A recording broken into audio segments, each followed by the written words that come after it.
दोस्तों, सूरत के अंदर एक करोड़पति व्यक्ति रहा करता है जिसका नाम राकेश है और वह कई कंपनियों का मालिक है और उन्होंने अपनी सारी कंपनियों पर कई मैनेजर को रखे जो राकेश को मैनेजर पूरा लेखा जोखा उसे घर पर ही लाकर दिखा दिया करते हैं। यानी कि रुपये पैसों को उसके पास कोई भी दिक्कत नहीं है। हालांकि वह हमेशा घर पर ही अपने परिवार के साथ रहा करता है और उसका एक लड़का है जिसकी उम्र 20 साल के आसपास है। फिर एक दिन सुबह सुबह वह अपने घर के गार्डन में बैठकर एक बार पढ़ रहा था और साथ में चाय की चुस्कियां ले रहा था। तभी अचानक से उसके बेटे का एक दोस्त उससे मिलने के लिए आता है। राकेश बैठा बैठा अपने बेटे और उसके दोस्त को देख रहा था तो फिर उसे अपने एक दोस्त की याद आ जाती है। इसके बाद जो राकेश था वह अपने दोस्त से मिलने का फैसला करता है और घर के अंदर जाकर अपनी पत्नी से सामान पैक करने के लिए कहने लगता है और कहता है कि हमें अपने दोस्त से मिलने के लिए जाना है। तो उसकी पत्नी उससे पूछने लगती है कि कौन सा दोस्त और किससे तो मिलने जा रहे हो। तो वह कह देता है कि मैं अपने दोस्त मोहन लाल से मिलने के लिए जा रहा हूं। इस नाम को सुनते ही उसकी पत्नी एकदम से इस बात के लिए तैयार हो जाती है और कहने लगती है कि ठीक है, मैं सामान पैक कर लेती हूं और हम दोनों चलेंगे उनसे मिलने के लिए। फिर पत्नी सामान पैक करने लगती है, लेकिन तभी तो राकेश होता है। वह बाहर आता है और बाहर आकर अपने बेटे को भी तैयार होने के लिए कहने लगता है। अब बेटा पूछता है कि पिताजी हम कहाँ जा रहे हैं। तो वह कहता है कि खास आदमी है और उसे तुम्हें मिलना है। इस बात को सुनकर बेटा कहने लगता है कि पिताजी आप चले जाओ, लेकिन पिता कहता है कि नहीं बेटा, तुम्हारा उससे मिलना जरूरी है। इसके बाद बेटा भी अपने पिता के साथ जाने के लिए तैयार हो जाता है और सभी लोग तैयार होकर वहां से निकलने लगते हैं। धीरे धीरे सफर तय होता है। सफर तय करने के बाद वह लोग सीधा बिहार जाते हैं। अब बिहार आने के बाद जो राकेश नाम का व्यक्ति होता है वह वहीं के एक नजदीकी बैंक में जाता है और बैंक से लगभग 10 से 12 लाख रुपये निकालता है। फिर गाड़ी में बैठने के बाद इस सफर को दोबारा से तय करने लगता है। अब जैसे ही बेटा देखता है कि पिता ने ढेर सारे पैसे निकाले हैं तो वह उससे पूछने लगता है कि पिताजी आपने इतने सारे पैसे क्यों निकाले। इस बात को सुनकर पिता मुस्कुराने लगता है और कहने लगता है कि बेटा, इन पैसों की जरूरत है, किसी का मुंह पर कर्ज है और उसका रस को मुझे चुकाना है। अब यह बात बेटे को बिल्कुल भी हजम नहीं होती है क्योंकि उसके पिता काफी पैसे वाले थे तो उनके ऊपर किसी का कर्ज होना बिल्कुल भी पॉसिबल नहीं था। तो वह कहने लगता है कि पिताजी आप क्यों मेरी टांग खिंचाई कर रहे हो, आपके ऊपर भला किसका करता है। तो वह कहने लगता है कि ठीक है बेटा, अगर ऐसी बात है तो मैं तुम्हें एक छोटी सी कहानी सुनाता हूं। उस कहानी को सुनने के बाद बताना कि मुझ में पर कर्ज है या नहीं है। तो बेटा भी इस कहानी को सुनने के लिए उत्सुक हो जाता है और उसकी मां इस बात को देखकर समझ गई थी कि अब उसका पति अपने बेटे को कौन सी कहानी सुनाना चाहता है। तो इसी वजह से गाड़ी में बैठी बैठी वह मुस्कुराती रहती है और पिता अपने बेटे को कहानी सुनाने लगता है। वह कहता है कि बेटा, समय था 2005 के दशक में हम लोग बिहार के अंदर रहा करते थे और मेरी शादी होने वाली थी, लेकिन मेरा एक दोस्त था जिसका नाम था मोहन लाल। उसकी पहली शादी हो चुकी थी और उसको 2 बच्चे भी थे, एक लड़का और एक लड़की। बड़ा लड़का था और छोटी लड़की थी। वैसे तो मेरा नाम राकेश है, लेकिन मेरे दोस्त मोहन लाल और उसकी पत्नी मुझे प्यार से नन्हे नन्हे कहा करते थे और मुझे छोटे भाई की तरह प्यार दिया करते थे। सब कुछ अच्छी तरह से चल रहा था।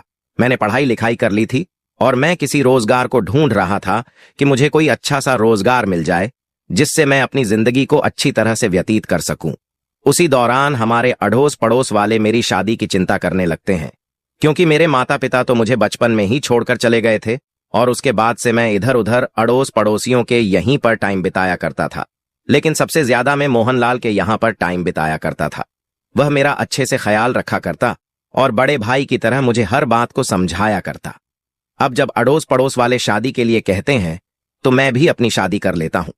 लेकिन शादी के बाद मुसीबतें आनी स्टार्ट हो जाती हैं क्योंकि शादी के बाद अब मैं अकेला तो रह नहीं गया था, मुझे घर बसाना था और घर के अंदर घर को चलाने के लिए पैसे चाहिए और मेरे पास बिल्कुल भी पैसे नहीं थे। मैं इन्हीं सब बातों से बहुत ज्यादा परेशान रहा करता और जब भी मैं मोहन लाल से इन बातों को किया करता तो वह कुछ न कुछ सहारा मुझे दे दिया करता और कहा करता कि तू चिंता मत कर, मैं हूं तेरे साथ। इन सभी बातों से मैं काफी ज्यादा परेशान हो गया था और अब मुझे कुछ बड़ा करना था। इसीलिए मैं सोचता हूं कि मैं कहीं बाहर चला जाऊं और वहां पर रहकर मेहनत मजदूरी करके अपना भरण पोषण करूं। मैं बाहर जाना चाहता था, लेकिन बाहर जाने के लिए भी पैसे लगते हैं और मेरे पास बिल्कुल भी पैसे नहीं थे। इसके बाद लगभग 2008 में मैं अपने दोस्त मोहन लाल के पास जाता है वहां पर उनकी पत्नी शाह भी बैठी हुई थी और हम दोनों पति पत्नी उनसे बातें करने लगते हैं। बातों ही बातों में मैं उसे बता देता हूं कि मुझे बाहर जाना है और बाहर जाने के लिए मुझे कुछ पैसों का इंतजाम करना है। मैं उनसे कहता हूं कि आप ऐसा कर मेरी जमीन को बेचते और उससे मुझे जो भी पैसे मिलेंगे उन पैसों से मैं अपना रोजगार चला लूंगा। लेकिन तभी मोहनलाल और उसकी पत्नी कहने लगते हैं कि अरे, ऐसी कौन सी बात हो गई जो तू जमीन को बेचने की बात कर रहा है। और वैसे भी उस टाइम पर जमीनों का इतना भाव नहीं था, जमीनों को लेकर भी राजी नहीं था। तो इसी वजह से वह लोग कहने लगते हैं कि तुम चिंता मत करो, तुम्हें कितने पैसे चाहिए तुम्हें उनको बताता हूं। लगभग 10,000 का इंतजाम हो जाए तो बहुत ही अच्छी बात है। उन पैसों से मैं अपना रोजगार चला सकता हूं। इसके बाद अपनी पत्नी के कुछ जेवर उसके पास रखे हुए थे, उन जेवर को लेकर एक सुनार के पास जाता है और वहां पर 10,000 में उन जेवर को गिरवी रख देता है और जो पैसे उसे मिलते हैं उन पैसों को लाकर मेरे हाथ में थमा देता है। अब मैं जैसे ही अपने हाथ में पैसे देखता हूं तो अपने दोस्त से पूछने लगता हूं कि कहां से लेकर आया। तो वह बता देता है कि इसी तरह से तुम्हारी भाभी के जेवर मैंने गिरवी रख दिया और बाद में मैं पैसा कमाकर उन्हें छोड़ा लूंगा।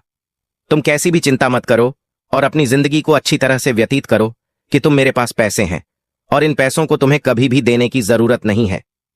मैं तुम्हारा दोस्त और इतना हक तो मेरा बनता ही है। ऐसा कहकर उसने मुझे पैसे दे दिए और पैसे देकर वहां से जाने के लिए कह दिया।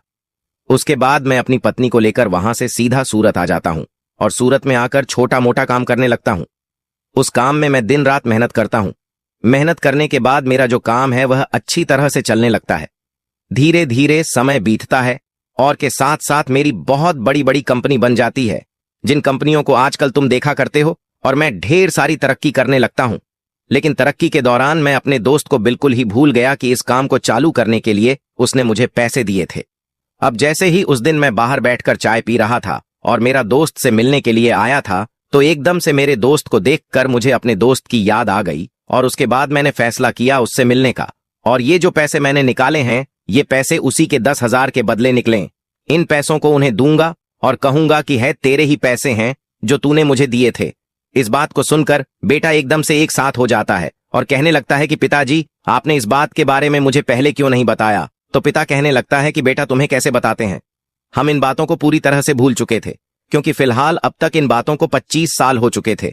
2005 में राकेश बिहार को छोड़कर सूरत गया था, लेकिन फिलहाल समय था 2023 का और पिता कहता है कि न ही कोई हमारा संबंधी इस गांव के अंदर रहा करता है जिसकी वजह से हमें उस गांव की याद आती रहती। तो इस बात को सुनकर जो बेटा होता है वह भी उस मोहनलाल जी से मिलने के लिए एक्साइटेड हो जाता है और वह देखना चाहता है।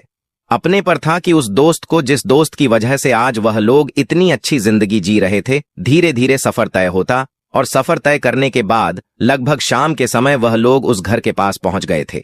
बड़ी सी गाड़ी को लेकर वह मोहनलाल जी के घर के सामने खड़े हो गए थे और यह बात देखकर गांव के कुछ लोग उस व्यक्ति की तरफ बड़ी अजीब निगाहों से देखने लगते हैं, क्योंकि मोहनलाल जी के घर की हालत काफी ज्यादा खराब थी और फिलहाल देखने से लग रहा था कि कई सालों से इसकी कोई मरम्मत नहीं हुई है।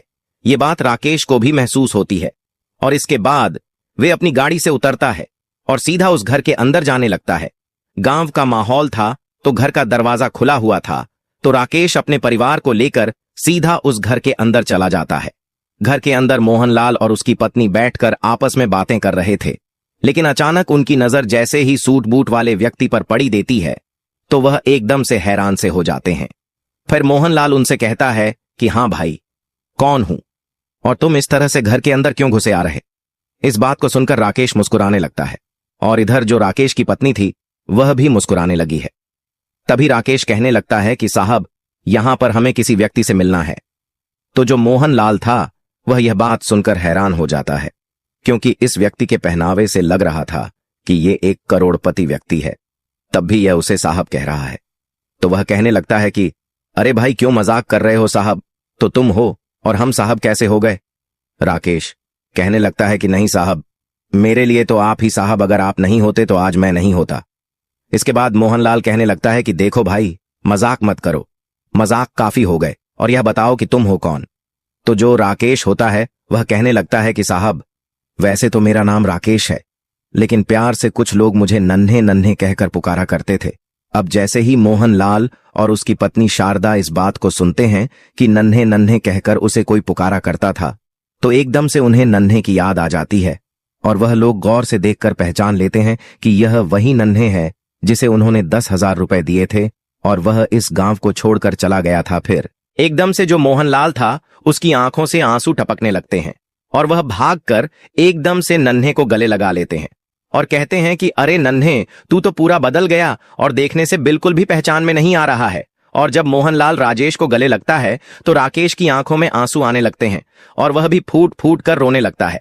अब जैसे ही माहौल थोड़ा सा शांत होता है तो उसके बाद राकेश की पत्नी वह मोहनलाल जी के पैर छूने लगती है। अब गांव के कुछ लोग यह सब कुछ देखकर चौकन्ना हो गए थे और वह घर के अंदर ताका झांकी कर रहे थे। फिर जैसे ही वह देखते हैं कि एक करोड़पति व्यक्ति गाड़ी में बैठकर उनके घर पर आया है और उसके बाद उसकी पत्नी इन गरीब लोगों के पैर छू रही है, तो वह लोग भी हैरान हो जाते हैं और घर की दीवारों से कान लगाकर सुनने लगते हैं। तभी जो मोहनलाल जी की पत्नी होती है वह कहने लगती है कि अरे इसी तरह से खड़े खड़े बात करोगे या इनको बैठने के लिए भी पूछोगे। इसके बाद जो मोहनलाल जी होते हैं उन सभी को बिठाते हैं और बिठाने के बाद उनसे हालचाल पूछने लगते हैं। जो राकेश होता है वह मोहनलाल जी को अपने बारे में पूरी बातें बताता है और कहता है कि गुजरात के सूरत में मेरी बहुत बड़ी बड़ी कंपनियां हैं और वहां पर रहकर मैं बहुत अच्छी जिंदगी जिया करता हूं। लेकिन तुम बताओ, तुम्हारा क्या हालचाल है और आप लोगों ने अपना क्या हाल बना रखा है। इस बात को सुनकर मोहनलाल और उसकी पत्नी एकदम से खामोश हो जाते हैं और उनके चेहरे पर मायूसी साफ साफ दिखाई देने लगती है। तभी जो राकेश होता है वह मोहनलाल का हाथ अपने हाथ पर रखता है और कहता है कि दोस्त तो बेशक से मेरा दोस्त है, लेकिन तू मेरे लिए बड़े भाई से कम नहीं है, क्योंकि शायद अगर तू मेरी उस टाइम पर मदद नहीं करता तो मैं इतना बड़ा आदमी नहीं बन पाता और मेरे इतने बड़े बिजनेस नहीं हो पाते। अगर तुम्हें कैसी भी कोई समस्या है तो तुम बेझिझक होकर मुझे बता सकते हो। आखिर क्या हुआ है ऐसा जो तुम्हारी हालत ऐसे है। तो उसके बाद जो मोहनलाल जी होते हैं वह अपने बारे में उसे बताने लगते हैं और कहते हैं कि जब तो यहां से चला गया था तो हमने जो 10,000 रुपए तुझे देने के लिए लिए थे, तो उसके बाद हम दोनों पति पत्नी मेहनत करते हैं और मेहनत करने के बाद उन जबड़ों को तो छुड़ा लेते हैं, लेकिन धीरे धीरे परिवार के अंदर बहुत कुछ चेंज होने लगता है। मेरी तबीयत खराब होने लगती है, बच्चे बड़े होने लगते हैं, उनकी पढ़ाई लिखाई का खर्चा और साथ में बेटी जवान होने लगती है। धीरे धीरे मैं बीमार रहने लगा और बीमारी के कारण मुझसे कमाने के लिए नहीं जाया जाता है और मेरा बेटा बाहर मेहनत मजदूरी क्या करता है और मेहनत मजदूरी करने के बाद परिवार की आर्थिक स्थिति को मजबूत करना चाहता है, लेकिन कैसे भी कर लें इतना पैसा कहां से जोड़ सकता है। जो भी पैसा कमाया करता है उन पैसों से घर का खर्च चला करता है और साथ में मेरी बीमारी का इलाज भी हुआ करता है। मैंने अपनी बेटी को उसके मामा के यहाँ पर छोड़ रखा है ताकि घर का खर्च कुछ कम हो सके। और इन बातों को बताते हुए मोहनलाल जी एक एक बार फिर से फूट फूट कर रोने लगते हैं और उनकी पत्नी शारदा की आंखों में भी आंसू आ जाते हैं। तो राकेश और उनकी पत्नी दोनों उनको संभालते हैं और फिर उसके बाद उस ब्रीफ केस को लाते हैं जिस ब्रीफ केस के अंदर ढेर सारे रुपये थे, उसको उनके सामने रखते हैं और कहते हैं कि देखो, मैं तो तुम्हारा कर्ज चुकाने के लिए तुम्हारे पैसों को लेकर आया था, लेकिन लगता है अब तुम्हें इनकी कोई भी जरूरत नहीं है। इसके बाद मोहनलाल कहने लगता है, अरे भाई, मैंने तुमसे कह तो दिया था कि यह कोई कर्ज नहीं है, कि तो हमारा प्यार है जो हमने तुम्हारे लिए किया था। वह लोग इसी तरह की बातें कर रहे थे और तभी यहां पर जो मोहनलाल का उनका बेटा आ जाता है जो कि अब तक मजदूरी कर रहा था। और इसके बाद जैसे ही वह घर के अंदर इन लोगों को बैठे देखता है तो एकदम से हैरान हो जाता है। तभी मोहनलाल जी अपने बेटे को इशारा करते हैं और उसे अपने पास बुलाकर बिठा लेते हैं। वह राकेश से कहते हैं कि राकेश, यह है मेरा बेटा जो कि मेहनत मजदूरी करके अपने परिवार की आर्थिक स्थिति को मजबूत करना चाहता है। तो राकेश मोहनलाल जी के बेटे से पूछने लगता है कि बेटा, तुम क्या किया करते हो।